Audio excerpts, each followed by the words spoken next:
Good afternoon, my dear JEE Advanced 2024 warriors. I have some amazing questions in store for you, which only the toppers choose to solve in the examination. And let me tell you, even if you feel that you are not that 1%, the questions that I have selected is, so amazing. They are so amazing that it will literally blow your mind and it will open up probably new areas in your brain and it will help you in the remaining problems. So don't even think that I am not going to get, all India rank 1. Why should I do this? Or I'm not probably, confident for getting a very good score. Is this session really useful for me? For the love of physics, for the love of studies, for the love of problem solving, I think you should just see it. Okay. So I hope this session will be enjoyed by most of you. Thank you very much for joining in. Make sure you smash the like button and subscribe to the Vedantu JEE English channel, the #1 and the only English channel in the country. And we really hope that we keep doing these amazing sessions for all the students who want to get the quality content in English. And thanks to all of you, your love and support, we are now seeing a lot of students abroad watching these sessions, because obviously physics, chemistry and maths, they are universal subjects and a lot of people love consuming our content over here. Thank you so much. Good afternoon. Hello Sandy, hello Kirtana, Hima, Anushri, hello Vijaya Lakshmi, hello Chandana, hello Joyce, hello Narayana, hello Virat, hello Kanizad. Ready guys? Have you smashed the like button, marked your attendance, subscribe to the channel? Yep, done it already. Very good. So get ready for your first question coming up on your screen. So let's read the question. It says that there is a boat which runs between the points A and B. I think these are the banks. This is the river.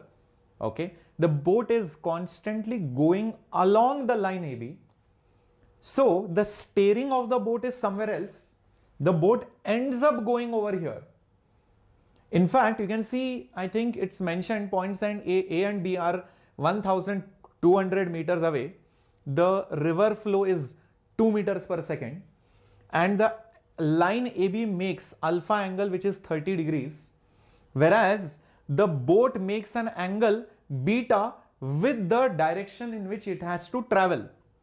Okay, if the boat goes there and comes back in 20 minutes and I think the angle is always constant beta, the question is, what is the speed of the boat?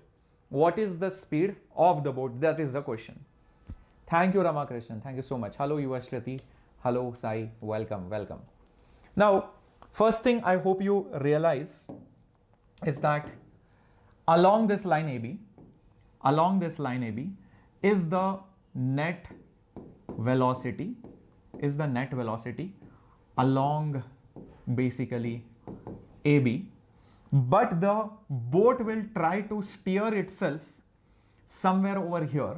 The boat will try to steer itself somewhere over here. Let's say that velocity is V and the river will pull it like this with a velocity of 2 meters per second.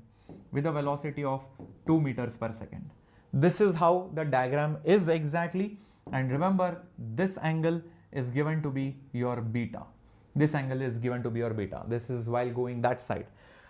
While coming from B to A, your resultant velocity should be, your net velocity is right now along from B to A while coming back. This is the backward journey. This time along, understand, your velocity will be somewhere over here. So let's say I show it like this. Your velocity will be somewhere here. The river flow will pull it like this. It will align it in the orange direction. So this was 2 meters per second. And again, this angle over here, this is beta. This is the first initial understanding I get of the problem.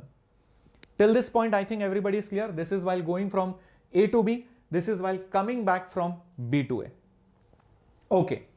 Since you are going along line AB and I don't even know beta, I don't even know the velocity of the boat. Since I'm going like this, I have an idea now. I can take the components of the velocity along line AB and perpendicular to it. I can also take the river velocity components along line AB and perpendicular to it. Let me show you what I mean by this. Let me show you what I mean by this. Let me just create a duplicate. See, if you take that particular line AB, if you take that particular line AB, remember the velocity of the boat might be making some angle. The velocity of the boat might be making some angle, let's say V, here it is beta. This V will have two components. One will be V cos beta. The other one will be perpendicular to it, which will be V sin beta. Why am I doing it? You will understand now quickly. And the river has a velocity of 2 meters per second here. Has a velocity of 2 meters per second here. This angle is given to be 30 degrees.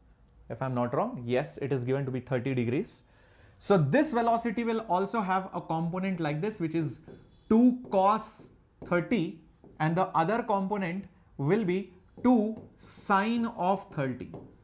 Now you think and tell me, if AB is the resultant motion, the motion only is happening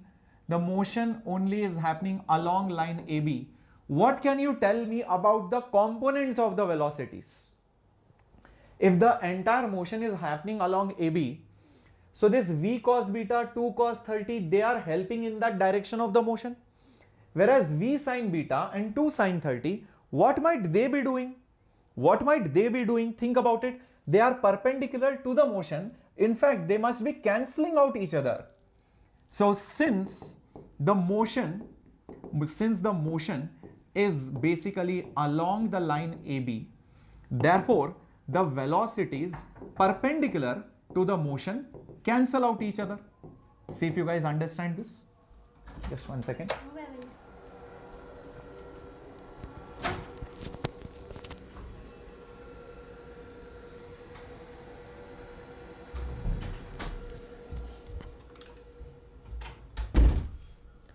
Correct? Yes, very good. So let's cancel them out. So V sine of beta should be exactly equal to 2 sine of 30. Sine 30 is basically half. 2 and 2 cancel, so it will become basically 1. So therefore V sine beta is 1.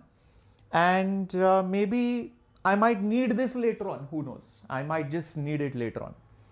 In fact, from this, I also get sine of beta is equal to 1 by V. So if I by chance happen to construct a triangle like this, and if this angle was beta, sine is opposite by hypotenuse. This is what the right angle triangle would look like. Okay, this is what I get just from this particular part. I might need it, I might not need it, I don't know yet. But this is the first equation which I have obtained. Now let's use the remaining part of the information somewhere. What is it? Yes, the time information. The first part I have just taken into account that it is going in line AB. What about the second piece, which is 20 minutes? But that is to go from A to B and coming back. Now please remember one thing, while going the speed is different, while coming the speed is completely different. Why? Because first time you are going partially in the flow direction. Second time when coming back, you are coming slightly against the direction of the flow. So speed while going, speed while coming is different. Time while going, time while coming is also different. So you cannot just multiply by 2 and say, the total time will be 2 times the time taken to go up. That is not correct. So let's say the time taken to go one way is T1, time taken to come back is T2. So let me just again create a duplicate here. Okay. So the time taken to go one way is T1, the time taken to go the other way is T2. That will give me the total time. And what is time, guys? This time is nothing but the distance AB divided by the velocity along the line AB. Similarly, what is T2? T2 is the distance BA when coming back, distance BA upon the velocity along the distance BA. And this time over here, I think is already mentioned. What is it? 20 minutes. This is given to be as 20 minutes. Okay, let's play with it carefully. Is the distance AB given to me? Yes, I think it is given. The distance AB is 1200 meters. So it is 1200 meters. So I'll just put it as 1200 over here plus 1200 over here is equal to, remember, always put answers in seconds because, or else units won't match. 20 minutes is 20 into 60 seconds. So I just converted it into seconds. So multiply it into 60. 1 minute is 60 seconds. What is the velocity along AB and velocity along BA? If you see over here, you will quickly understand what is happening. When you are going along AB, the velocity is v cos beta plus 2 cos 30. Are you able to see that? The river velocities component and the boat's velocities component is helping in the direction of the motion. So now take the parallel components. So it will be nothing but v cos beta plus what is it? 2 cos 30 plus 2 cos 30. Similarly, think while coming back, what will happen? While coming back, what will happen? You will still have v cos beta, but now you are going against the flow. So now you will have instead of plus 2 cos 30, you will have minus 2 cos 30. Are you able to understand why this minus came and why this plus came? Once while going, once while coming. Everybody till this point, give me a thumbs up. Everybody till this point, give me a thumbs up. Why this plus came? While going up like this, river's component and the boat's component is helping in the motion. While coming back, like you can see over here, while coming back, the velocity of the boat is here. The river velocity component is opposite to it, partially opposing. So that is why I have put a minus sign.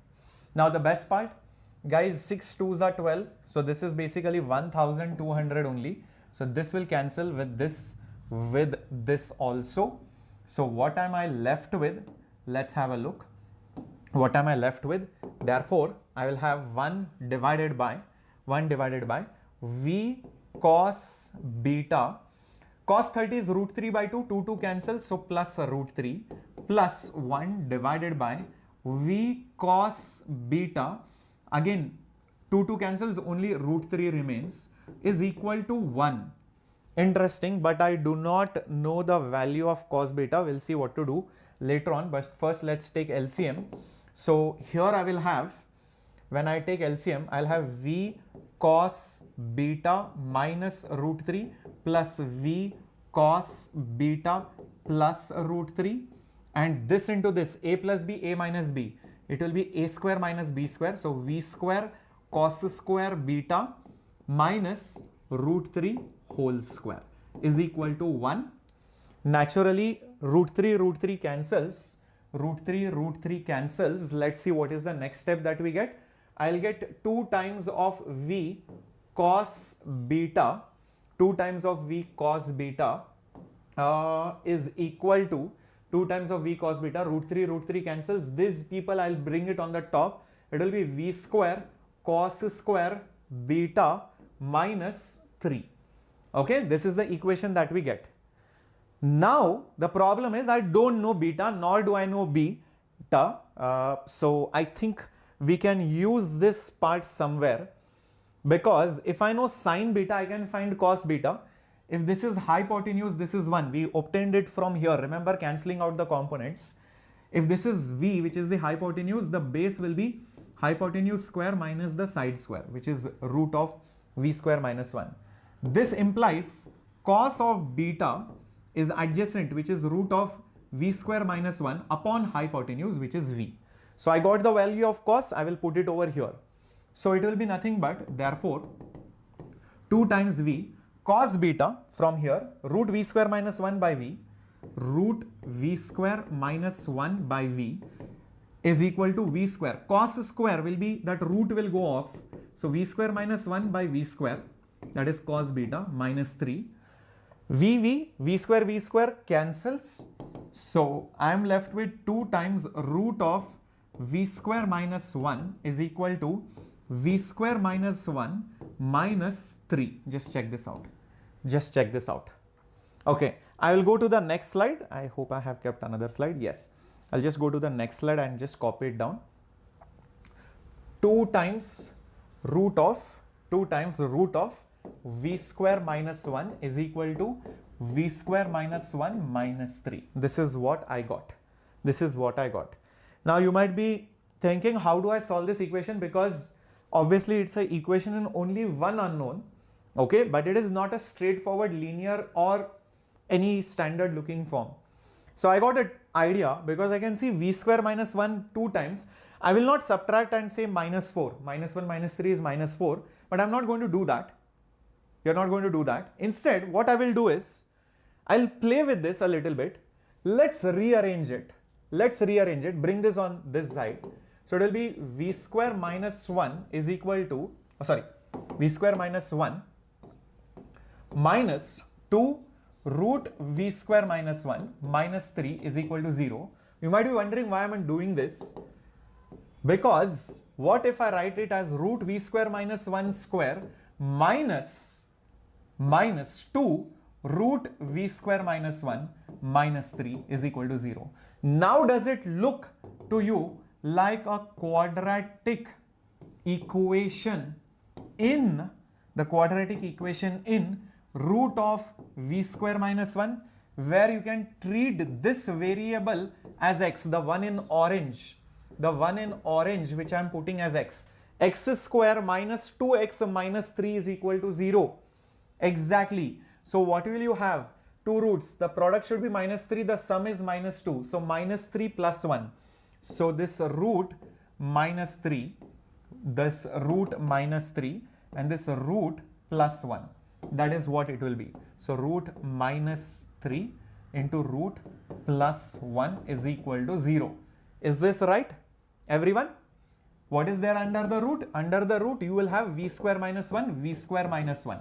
So therefore, one of the solution is root of v square minus 1 is equal to minus 1, which is definitely not possible. Not possible. This is definitely not possible for any real values. Obviously, it is not an imaginary number. This though is possible. This though is possible. So root of v square minus 1 is equal to 3 is possible. So v square minus 1 is 9. So v square is 10. Therefore, v is root of 10 meters per second. Exactly. That is the correct answer. Let's find out. Yes, it is root of 10. But what a brilliant way to solve this, guys. What an amazing question. Did you love it or not? We started off by analyzing the vector diagram of the velocities while going this way, coming this way, realizing while going up and down, the times won't be same, velocities won't be same. Once I got this idea, then I thought if it has to move constantly along this line, their components perpendicular to it should cancel. So I got some equation and maybe it was useful later on. Then I thought, okay, let me use the time also. T1 plus T2 is total time. Time is distance by speed, distance by speed. I did the math and I got some cost term. And because I don't know the value of cost, I went back from sine. Using this triangle, I got the value of cos, substituted it back here. I got a beautiful looking equation, but it looked very weird until I wrote it in the quadratic form, and then you saw the roots came out very easily. What a brilliant question, right? So I hope you loved it and you are smashing the like button and sharing it with your friends. Here comes the next question. This is nothing. Let me tell you, the next few questions are even more amazing. It will literally blow your mind. You will be like, most likely after this class, if you have a sleepless night, that is very normal. If you find that, why did I not find Shreyas Sir before? Why did I not find this channel before? That is a very normal feeling that you will have. Now, how about this question? Look at this. There is a charge which is placed at some distance from a conducting plate, large conducting plate. Find the force of attraction with the plate. Let me just create a duplicate for this. Okay, let's understand what the hell is happening over here. Okay, so I have a charge over here, Q. This is the conducting plate. The distance of that charge from the plate is D. Why would there be any force? I mean, forget the formula, forget the concepts, just imagine why would there be any kind of attraction at all? So, if I assume this to be a positive charge, think like this. A charge placed near a conductor will induce charges. Okay, so what happens is, on this side of the plate, you will probably have negative charge induced. But there is a problem, the distances are not same, so the induced charges will be more when you are close, and as you go far away, the induced charges are slightly lesser. Oops, minus. The induced charges are going to be slightly lesser. Just check this out. This is how the induced charges are going to be. When you are going to be close, the induced charges will be more. As you go far away, obviously the distance effect will kick in. So the induced charges will be slightly of lesser density. So it's not a uniformly charged sheet. A lot of people, I know what immediately they think, oh sir, the charge density, this is minus q charge. So the charge density is q by a. So the field developed by it is q by a and epsilon naught into half. So sir, basically from field I multiply by charge and I get the force. That is not right, because this charge density is not uniform. That is the problem. So the induced charges are very important word, non-uniform. And if there is negative charge, obviously there must be a positive charge induced on the other side. So on the other side, you will see probably positive charges being induced. Okay, so some charges I cannot show them, but just visualize it. Okay, some charges are behind. It's below. Okay, now charge density is not same. What the hell do I do? Okay, charge has to be conserved, yes. Maybe there is something else to this. And in these kind of questions, probably drawing the electric field lines will help. Like, sir, drawing electric field lines? What are you even saying? I mean, I thought that was just a, theory point. Okay, electric field lines. How can that help me solve a problem? Well, let's find out. How will the electric field lines look like? Obviously, from the positive to the negative charge, the electric field lines will travel. Some of the electric field lines will go like this. It will end here. Some field lines will go here. Some field lines will go here. Some field lines will go here. Okay, some field lines will go here. Some field lines will go here. And the same thing will happen here. Same thing will happen here. Some go here. Some will go here. Some will go here. Some will go here. This is how the electric field lines will look like. Beautiful looking diagram. Okay. So what? So what if the electric field lines are here? So what if the electric field lines are looking like this? One more important thing, the field lines will be always perpendicular no matter where they are on the surface. Why? That's the property of a conductor. Electric field lines always have to be perpendicular. Okay, so what? Let's look at it sideways. Let's look at it sideways, guys. Imagine I took the side view. Imagine I took the side view. Okay, this is your charge. This is your positive charge. How did the electric field lines look like? They looked something like this. They were more concentrated closer, and as you went far away, they were less concentrated. Does this ring a bell? Maybe, may not be. Just imagine a dipole, a positive charge and a negative charge, and tell me how do the electric field lines look like for a dipole. So the field lines look something like this. From the positive, the electric field lines goes towards the negative charge, something like this, then like this, right? This is how the electric field lines look like. Some of you probably are thinking, what the hell are we doing now? Why did we come to a dipole? Just think about it. This field diagram and this field diagram look very similar in fact, this diagram feels incomplete part of the dipole. In fact, the electric field lines exactly resemble this, and it feels as if somebody did not complete a diagram. Somebody did not complete the diagram. The field lines are exactly similar. In fact, if you draw a equatorial line over here, you will see they are perpendicular over here as well, just like they were over here as well. Oh, it's just a mirror replica. It was just a mirror replica. If you open this up on the other side, it continues and I get the complete diagram. So, whatever force must be there between the charge and the plate, observe this statement very clearly. The force between the charge and the plate, because the field diagrams are similar, must be the force between the Q and the negative Q charge. Agree or disagree? Because the field is the same. If the field concentration, strength, lines, everything, the charge is the same, obviously the force between them must be the same, yes or no? Everybody agrees with this? And what is the force between this Q and minus Q? Well, one thing is clear. This was a D distance.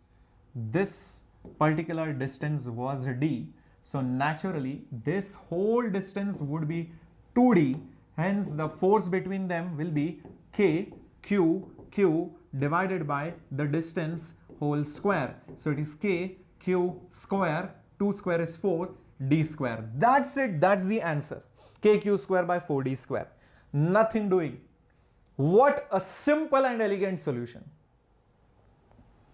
Did you love it? That's it. 2 lines, we got the answer. But the point is not the length of the problem. It's about the understanding. How we first understood why there is attraction, how the charges are conserved and how they are distributed unevenly. That's why I cannot use sigma by 2 epsilon naught formulas. So now, therefore, I thought something else. I thought of drawing the field lines, and then it clicked to me. It looks like half the diagram of a dipole. And that's why I thought the force over here and here would be the same, and then I got the answer. Okay. Not sure, Punya Ganesh, if the method is valid or whether sometimes, sometimes you get the same answer, but, using wrong techniques also. So probably you can put it up on the comment section later on so that we can have a look at it, or probably on the Telegram also. Ready for the next question for your mind to be blown away? Ready for it? What do we have here? Oh my God, crazy. This is a large number of thin converging lenses, each of focal length f, are placed at equal distances from each other so that their optical axes coincide. The distance L is negligible as compared to the focal length. A light ray, I think, are placed at equal distances. That word L also should have been there. Okay. A light ray is made parallel to the common axis on the first lens at a distance of h. As shown, deduce a suitable equation of the path the ray will trace during its passage through the stack of these lenses. What a question. Never thought like this? Yes, Mohit. Okay, now see guys, there are many lenses. What and all is given to us? Let's understand that. This distance is given to be, this particular distance is given to be h. Each lens has focal length f and they are separated by equal distances between each other, and that is basically L. L, like that. Each separation between the lenses is L. Okay, the gap between them neglected, but these are thin lenses in contact, so you can use combination of lens formulas. Okay, and what happens is this parallel beam of light, what will happen is this ray of light, because it will get deviated because of this lens, it will turn. Okay, it might turn, it might basically go along some path. I don't know what that path is, but it definitely goes along a path. What is that path is the question. So if you give me any random point with some coordinates, this is the x coordinate, This is, let's say, the y coordinate. The question is, what is that y as a function of x? That is basically the question. Deduce a suitable equation of the path. This is the path taken by that ray. Did you understand what the question is now? Okay. And there are many such lenses, infinite such lenses. So that is what it is. Okay. Now, let's see how do we do this. First of all, whenever that path equation etc. comes, I remind myself of that problem where in a container you are rotating a liquid and the surface becomes a paraboloid. It assumes a parabolic surface. In that particular question, we basically take the slope, draw the tangent and find the dy by dx and then integrate. In fact, there was one more question which was asked in JEE Advanced of a variable refractive index where the refractive index changes with, distance. And over there also similar question was asked in JEE Advanced, and there also we draw the tangent, okay, and then we write it as dy by dx and we see dy by dx is a function of something and then you integrate and get the answer. So here also I'm thinking the same. Maybe we need to draw a tangent to the curve. We need to draw a tangent to the curve and get the dy by dx somehow and find what is that dy by dx. Okay, find what is that dy by dx. Now in order to find that dy by dx, let's see. I think I have put some slides over here. Okay, so let's say for example, our ray was going like this in this particular direction. Okay, and let's say this is, oops. Okay, our ray was going like this in this particular direction, and let's say this was theta. It would have gone to the other side without the lens in the same direction, but because there is a lens, it definitely gets deviated. And the ray will end up going like this. This is the actual direction in which the ray would go. Okay, this is the actual direction in which the ray would go. So the ray has been deviated by a small angle, and that is basically d theta. Do you see that? It has been deviated by d theta. Everybody with me? The ray which was inclined at an angle, because the ray when it is traveling, it will be inclined, it will be going on a curved path. At some instant of some length, theta is here, it would have continued in the same direction theta, but it will deviate by d theta. So that d theta is basically your deviation, Okay. Now this point is at some distance. So let's say I can call this as basically our y. This is y, and this is all happening at some coordinate x. This is happening at some coordinate basically x. See if you are able to understand it till this point. Everybody with me? Okay, perfect, awesome. And in this dx part, it might be one lens, it might be two lens, I don't know. It is just, this is just a representation. Please understand there could be more lenses also in this same place. Maybe I'll just put it like this. Just one second.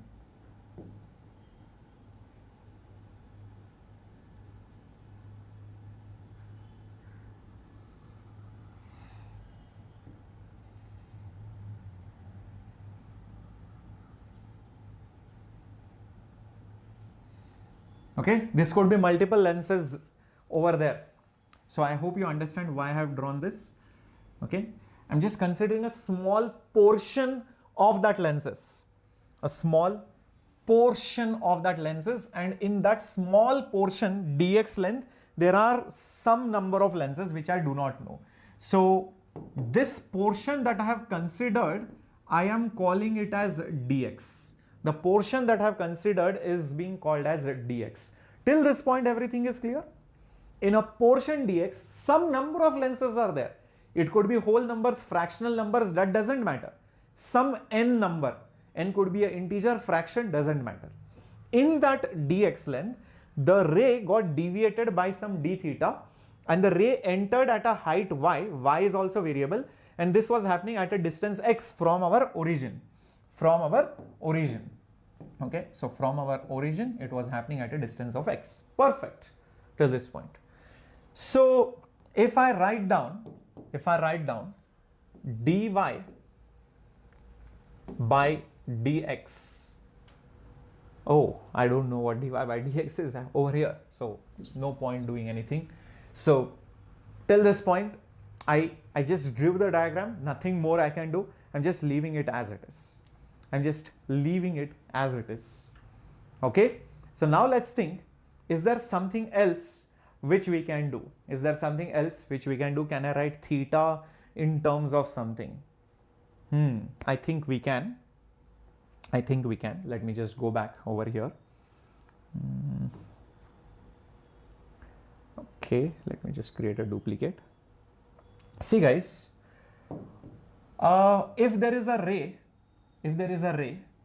okay, which is entering over here, okay, at some distance from the horizontal, that ray will deviate and finally meet at the focal point. So this distance is basically f. If you see the deviation, of that particular ray, it will be over here. This is delta. If that is delta, even this is also delta. And from trigonometry, tan theta, which is opposite side by adjacent side, and theta being very, very small, therefore approximately delta is y by f. If you take some other ray which is probably over here, it will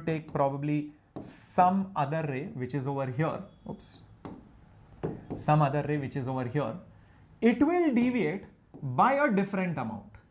If you take some other ray, maybe over here, if you take some other ray which is probably over here, the deviation of that ray will be different. Every ray has a different deviation, but they have to meet at the same point, which is the focal length. Oh, that means delta is dependent on the y coordinate. Delta is dependent on how much deviation occurs, depends on the y coordinate, which will be useful over here. How much deviation occurs depends on that y coordinate. Do you guys understand it? So imagine this, my dear warriors. As any of the ray, as any of that particular ray is going to enter over here and probably deviate like this. That deviation which is going to occur,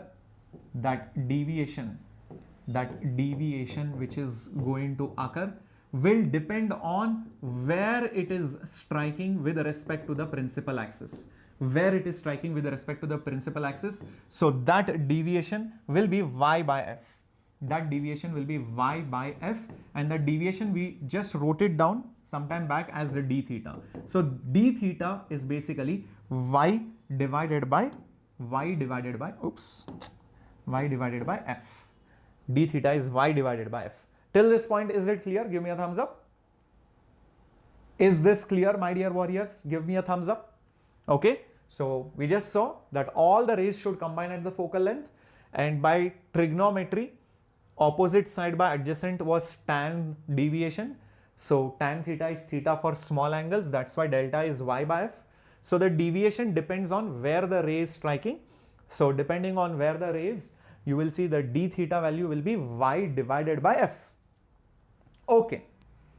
Now, please understand, when I write it over here, the focal length is of this combination.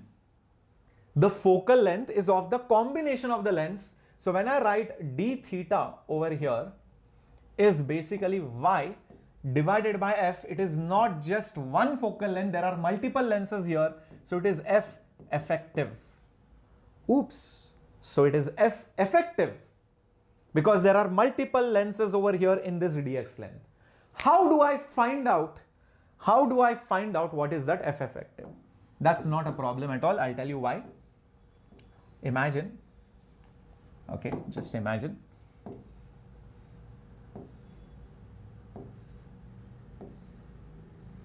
Okay, so this was your dx length and there are some n number of lenses. There are some n number of lenses. N number of lenses. So what will 1 by f effective be? It will be 1 by f plus 1 by f. Like that you will have it n number of times. N number of times. So it will be n divided by f. What is that number? I can find it out. How? Observe. How? Observe. It is clearly mentioned in the problem that every distance L, there is another lens. Every distance L, there is one lens. So there is one lens every L meters. Therefore, per meter, how many lenses are there? Per meter, can you guess how many lenses are there? Obviously, 1 by Lth of lenses are there. 1 by L number of lenses are there. That is per meter. Therefore, for dx meters, how many lenses will be there? Dx divided by L number of lenses will be there, which is basically your n.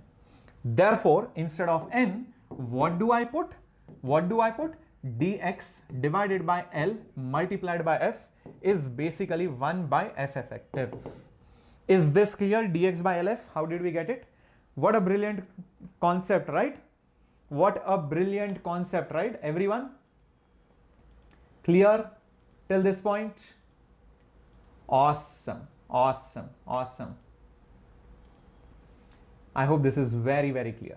Very good. Keep it up. Now, what is the next thing? What is the next thing that we need to do? Guys, focus on the class, not on this random chats. Yep. Okay. We'll go back. 1 by f effective. Instead, what do I write? This as y into dx by LF. Dx by LF. Okay. So I'll put dx over here and L into f. Wow. Okay. So we did that. Now what is the next step? I think I know what to do. Tan theta, the slope, is nothing but dy by dx. If I draw a tangent to the curve, it is making an angle theta. So tan theta will be dy by dx. Everybody with me? So why not use that? Why not use that concept? So let me probably, I don't know whether I'll need a duplicate or not, but just probably over here only, I'll write it down somewhere. So tan theta is dy by dx, but there is a small catch over here. This will be minus tan theta because theta is going down. Usually theta upwards is taken positive. So minus tan theta is dy by dx.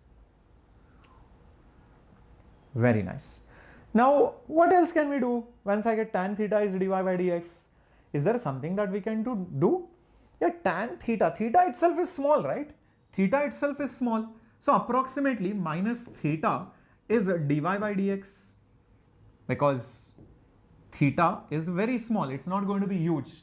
Remember paraxial rays. This is the assumption in ray optics.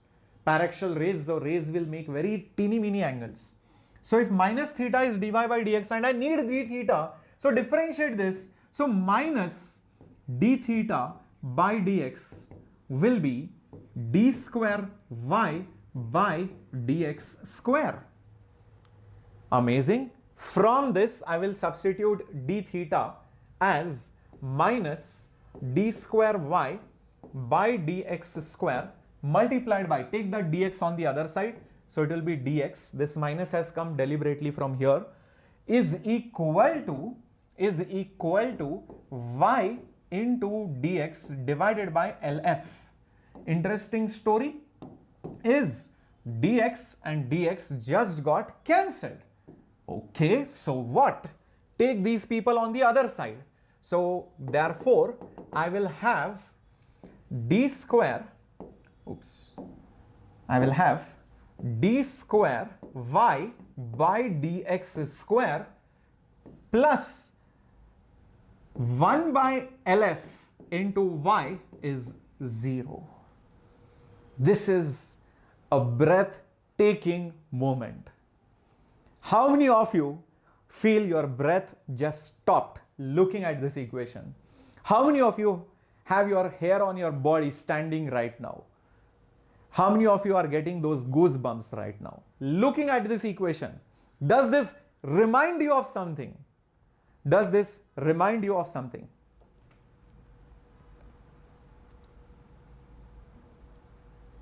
Why can't we take, I can't see your chat, Siddharth. Why can't we take something? I don't know why I'm not able to see that because it is down. Yes, luxury Hitler. It is SHM. Amazing. Simple harmonic motion. Second derivative with respect to time plus something into y, where this term over here just happens to be omega square. Compare it with mx double dot plus kx is equal to 0. If you take m below, k by m will be omega square. Wow, perfect. Therefore, I'll just go to the other slide. Since omega square is equal to 1 by LF, omega will be 1 by root of LF. Therefore, the equation will be an equation of simple harmonic motion, differential equation. So y will be some amplitude, either sine or cos. We'll figure that out.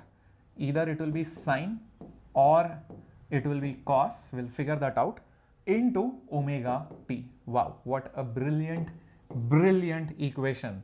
Now the question is, what is A? I think we'll have to use boundary conditions. See, initially when x was 0, check this out. At this point, x was 0.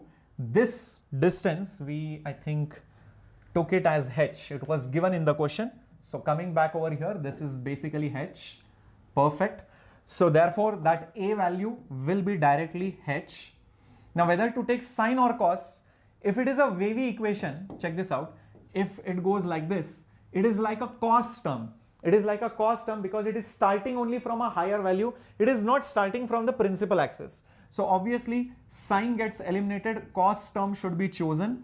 So I will take cos term over here, and rest of the things are directly from here. So it is, oh, I should not put t, my bad. It is not time, it is a SHM equation in x. So I should put x over here, my bad. So it will be x divided by root of LF. That's it. That is the correct answer. H cos x by root LF. H cos x by root LF. Perfect. You can see the answer is over there. That is the equation. It is a SHM equation. So the ray will go like a wavy curve. Imagine light going like this because you have stacked multiple convex lenses. Mind blown, isn't it? So dx from tan theta. Wait, let me see dx from tan theta. You are saying, where is it? Dx from tan theta. Yes, we have got dx from tan theta only. Why I did not differentiate tan theta is because if I differentiate, then it will become even more complex. Sec and all that will come. I don't want that. Why? Because I know theta is very small. So that's why I wrote tan theta as theta. It looks very simple. That's the reason why I did not differentiate here, because then if I take dx and put it over here, let's say for example what you are saying, if I take dx from here, put it over here, this will become tan theta, this will become d theta. It looks very, very complex. Very, very complex. I cannot solve d theta with tan theta and other things. I need y as a function of x. So that's the reason why I did this. Okay, I hope this is absolutely very clear. Siddharth, fine? Okay, let's do the next question. What is it? Read it. There is also a mind-blowing question, and the way I'm going to solve it is going to blow your mind probably, because when I was trying it before coming to the class, I realized few things which can be done in this question, and I was stuck in this question, trust me on this, for a decent amount of time, and then it suddenly clicked what we can do, and I'm going to show you the solution. Okay, so I'll show you what we can do. Absolute mind blower, luxury Hitler. Okay, everybody, have you smashed the like button already? Okay, very few students will enjoy this session, let me tell you that. And if you enjoy this session, whether you get into IIT or not, trust me, you will be a very good problem solver in life. Okay, that is secondary. Whether you get into JEE, whether you crack IIT or not, that is secondary. But you will be a very amazing problem solver. You will do really well in life. That's what I would tell any student who is watching this session. Okay. So what do we have over here is a half cylinder. It's not a complete cylinder, half cylinder, that gray part. It's having a very large length. So it's a long cylinder and the radius is much smaller as compared to the length. And it is made by insulating material. So whatever charge you put will be staying there. It will not get distributed. And the base of it is made by another non-conducting material, dielectric, of plate of length L and width 2R. So that blue part, below it, it's looking like a gutter which is inverted, or a tunnel. This blue part is the road, the gray part is the mountain which has been caved in. Okay, so that blue part is that plate which is again non-conducting. Length is L only and the width is 2R, which is the diameter of the cylinder, which makes sense. You are putting a charge capital Q on the gray part and small q on the blue part, which is the plate, and it is being sprinkled uniformly. That's very important, uniform charge distribution. And the charge can't distribute after that because it is non-conducting. If it was a conductor, they will realign themselves and distribute it according to various conditions. Okay. Okay. Shri Ganesh, it was mentioned that the boat makes a constant direction with respect to the line AB. Okay, Shri Ganeshan, the boat makes a constant angle. That's the reason why we took the same beta while coming back. Okay. Now find the force between the cylinder and the sheet. Now see, lot of people, what they try to do initially is they find the field due to the sheet which is there below. The sheet which is there below, it will create an electric field. It will create an electric field which is obviously uniform. And then on the gray part, you try to draw the forces acting at each point. Force here, force here, force here, force here. And then try to integrate it and find the net force. That is one way of doing the problem. But I find that way really, really difficult because, you know, first of all, think about it. This sheet will not give parallel field lines. That is the main misconception which people have. Because the width of the plate is a finite number, which is 2R, and it is much smaller to the length. So the field lines are not even parallel. So it is wrong to think the field lines will be parallel. That is the worst mistake which students do in this problem. So actually speaking, because it is a finite sheet width-wise, the electric field lines probably here will be like this. Here they will start bending like that. It is a non-uniform field. So it is a non-uniform field from the sheet. Non-uniform field from the sheet. So when I basically end up drawing this tunnel, this cylinder, the forces are also in very weird direction. The fields are also very weird. So finding the force is going to be little bit challenging. But what is also equally challenging is if I do the reverse. If I take the cylindrical, half cylindrical part and show the fields because of it at these locations, how will the fields look like? How will the fields basically look like? The fields will again be in very weird directions.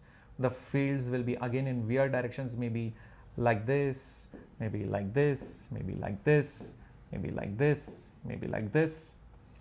And when I take that sheet, this is again non-uniform field, but this is due to the cylinder. the forces again because of that will also be in weird direction. But one thing is clear from either this diagram or this diagram. On this, the net force will be here. On this, the net force will be vertically down. And on this also, the net force will be vertically up. By action-reaction pair, these two forces must be equal and opposite. These two forces must be equal and opposite. Force on the cylinder and the force on the sheet due to the cylinder will be equal and it will be opposite, acting on two different bodies by Newton's third law. Is this point clear? Is this point clear? Yes, there will be repulsion, Canizard. Perfect. There will be repulsion. Now, we need to decide whether it is easier to solve this problem or whether it is easier to solve this problem. Let me tell you, I did my own,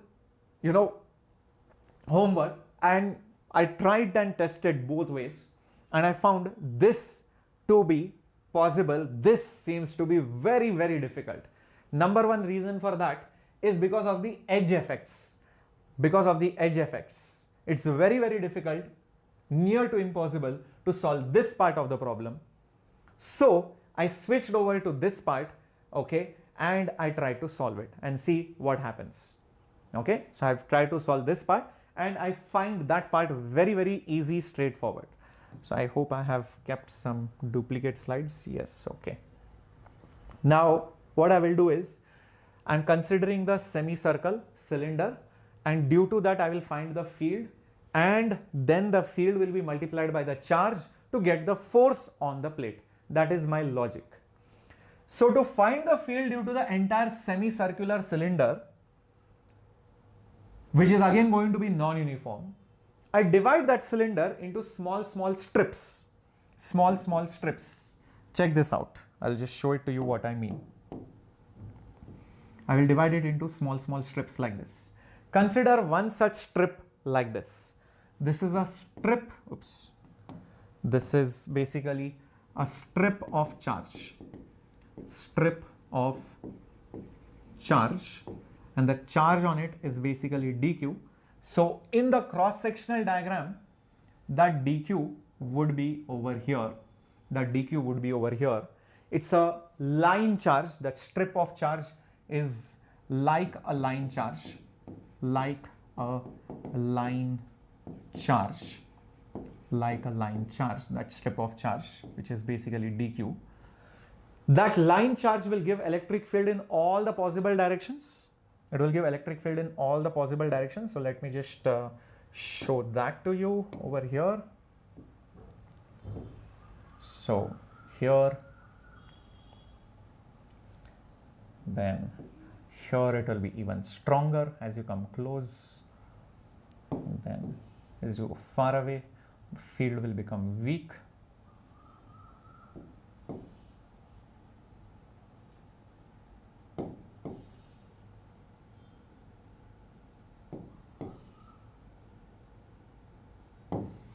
See this, at different points, how much is the field? Okay, so like for example, over here the field is very strong. Here the field is little weak. Here also the field is equally weak at the same distance. Here you can see, oops, here you can see it is slightly less because the distance effect kicks in, even less, and here it is even weaker. So understand, the field is different at different points and in different directions. Is this point clear, everyone? I'll tell you what, I know that the net force is going to be vertical by symmetry. So actually I'm more interested in the vertical components than the horizontal components at the back of my mind. In fact, I will put it also over here to make it very explicit, that I'm more likely interested in the y components than the x components themselves, because I know the x components eventually are going to cancel out each other. So I am more interested in the y components. So I'm just showing the y components at every place over here. And you can see the y components are also different. What I'm not interested in, that also I will show in the red color. So here there is no red component or x component. Here this much, this much, then this, and probably this. So I'm not majorly interested in the horizontal components. I'm more likely interested in the y components. Okay, everybody clear till this point? And each of these y components I can call it as d e y, and the total vector I can just call it as dE, and the horizontal components I can call it as dE basically x. dE basically x. Everybody fine till this point? Everybody fine till this point? Clear? Very good. Now, yes, we are going to use Gauss's law very soon. We are going to use Gauss's law very soon. Definitely. Definitely, we are going to use it. Now, what I will do is, you know, because of all the charges, dq, dq, here, here, here, there will be many x components, there will be many y components. The x components I am not bothered because the force is in the y direction. I am majorly interested in the y direction. So if I take all the dq charges on the entire semicircle, I will get fields at different points, and then if I add them up, I don't know what the field is, but if I add them up, one thing is very clear: the fields in the y direction matter to me a lot. I'm just showing randomly. These are the fields. In fact, I don't even know whether the fields are in this particular fashion only. I'm just showing something randomly. I am mainly interested in the y direction. And these lines now represent the net field. These lines represent the net field in the y direction due to the entire semi-cylinder. Notice the words which I am using. This is EY, this was DEY. DEY was the field due to the line charge. So now, basically, when I find this EY, this is basically due to the entire semi-cylinder, which is in that vertical direction. I hope you can visualize this. Everyone, till this point clear? Perfect. I'm not interested in the x direction components. Remember why? Because x direction, even if it is there, the force will cancel. The force will cancel because of symmetry. Now you take a small area of that plate.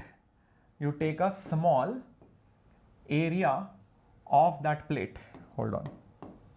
You take a small area of that plate. Let's say the area that you have chosen over here, that is basically dA. On the dA area, because of this field, how much force will be there? On that dA area? How much force will be there on that dA area? That will be basically dF. So the force on the elemental sheet area due to the field of semi-cylinder,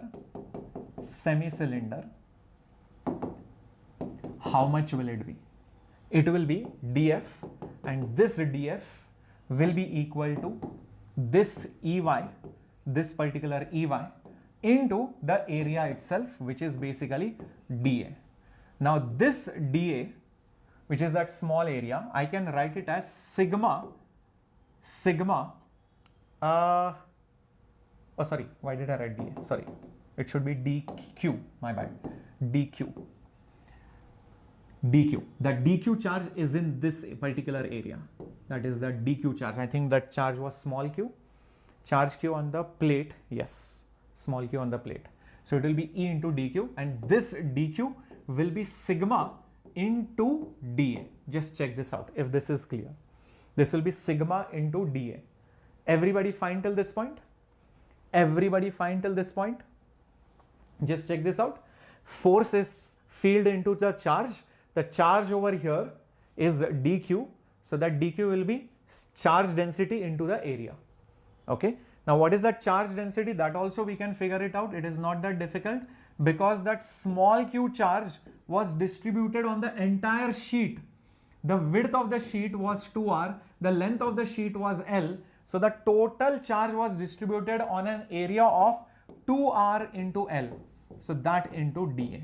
That into dA. This is what this particular part of the problem is. Now what about EY? I don't know what EY is. I'll just keep EY as it is. This is equal to DF. This is basically equal to your DF. But I want to find the total force, which is integration of DF, which is basically integration of DF. So it will be nothing but take few terms outside, like Q will be outside, 2RL will also be outside, and I will have integration of EY dA. I'll have integration of EY dA. Till this point is everything clear? Till this point is everything clear, my dear warriors? Check this out. All I have done is integrated, but now you'll be wondering, sir, how do I do this integration? Don't worry about it. Now I'm going to do a small magical trick over here. Okay, let me just create a duplicate of this.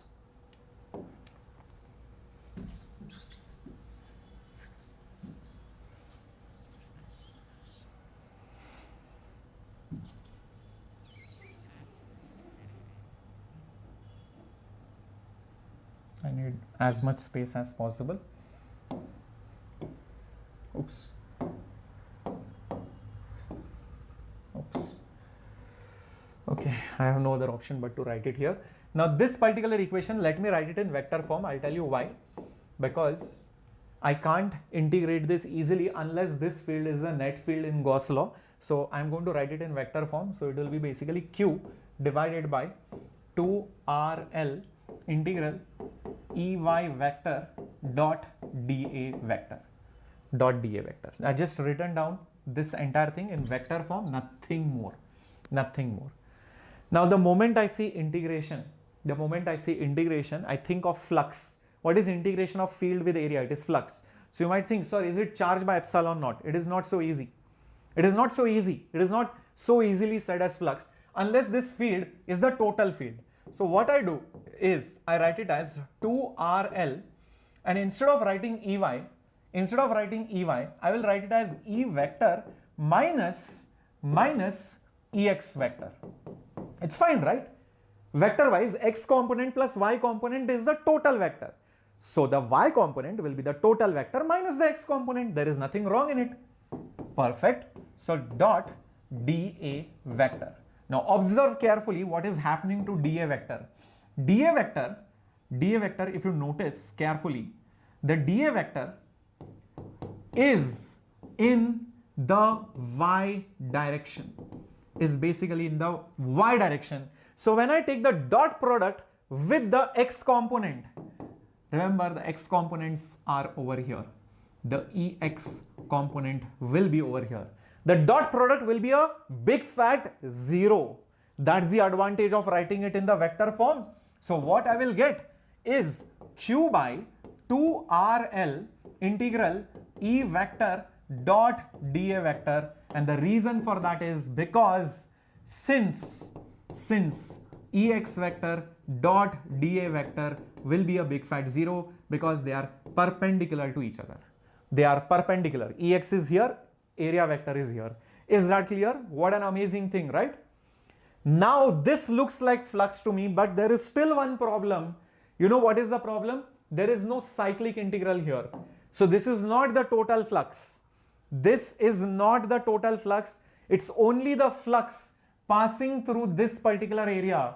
How the hell am I going to find that out?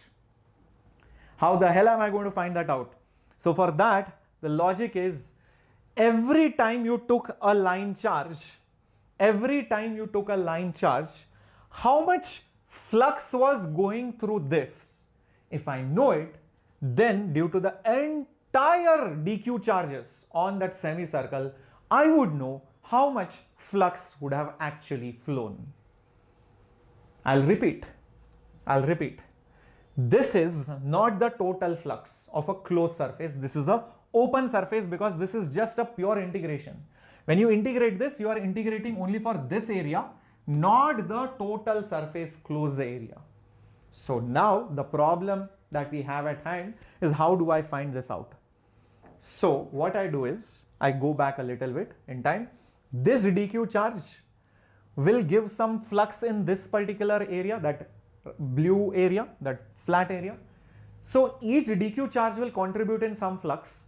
So if I find the contribution of each charge and I add it up, I'll get the total contribution of the flux of the entire semicircle. Is this point clear? Is this particular point clear, my dear warriors? Give me a thumbs up. So how do I find the contribution of this dq charge? Observe one careful thing. Isn't this the diameter? Isn't this base the diameter? And any point on the circumference of a circle always subtends a 90 degree. Always subtends a 90 degree. So guys, this is what is going to be used now. Observe this. Oops, sorry, here. When you took that dq charge on the ends, that dq charge with the ends subtended how much angle? It subtended 90 degree. It subtended how much angle? It subtended 90 degree. So imagine that dq charge to be here. This is that line dq charge. Imagine I divide it into 4 quadrants. Imagine I divide it into 4 such quadrants like this. So that dq charge which is going in and out of the plane will look like this. And that 90 degree which I have shown will be here. That 90 degree which I have shown will be here. And that dq charge will be generating fields here like this. Some here, right? Some here, then some here, then some, oops, then some here, then some here, then some here, then some here, then some here. Do you see? The flux will be generated in all the directions. Exactly 1/4 of the total flux will be there in each such quadrant. In each such quadrant, everybody with me? In each such quadrant, exactly 1/4 of the flux will be there. Very good. So if 1/4 of that flux will be there, that means due to that dq charge, the flux through this particular part, the flux through the plate, how much will it be? The flux through the plate, it will be dq by epsilon naught into 1/4. Therefore, due to the entire q charge on the semi-cylinder, the flux will be how much? You just add it up. It will be q by 4 epsilon naught. It will be q by 4 epsilon naught, which is exactly integration of electric field dot area vector. It is electric field dot area vector, but that is only on that flat plate. This is that plate surface. It is on that plate surface. Is this point clear? So therefore, going back into the problem, this value I got it from here is q by 4 epsilon naught. This is basically q by 4 epsilon naught. Perfect. And this is basically q divided by 2rl. So therefore, it will be q divided by 2 4s are 8 r epsilon naught l. 8 r epsilon naught l. Yes, perfect. That is the answer. We got it. Let's find out whether it is correct or wrong. Yes, q cube by 8 epsilon naught rl. Yes, that is the correct answer. Question, they haven't mentioned the charge will only be in the boundary of a semicircle. Also, it's given it is insulating. Yes, it will not necessarily be on the boundary of the semicircle. It will be spread out. In fact, they have mentioned that it will be spread out right over here at the beginning. It is uniformly sprinkled. It is uniformly sprinkled. They have mentioned it. Yeah. All right. Cool. So I think now I have some homework questions for all of you right over here. Yes, this is your homework question. This was asked in JEE 2019. And I think you can get the solutions also online easily, which I feel a very good question, which you should give it a try. Answer is there on the next slide. So remember, there are more amazing questions in the Pathfinder book also, and in the Rank Accelerator book. So if you open up the Pathfinder book, okay, it's a very nice book, especially if you are preparing for JEE 2025 Advanced.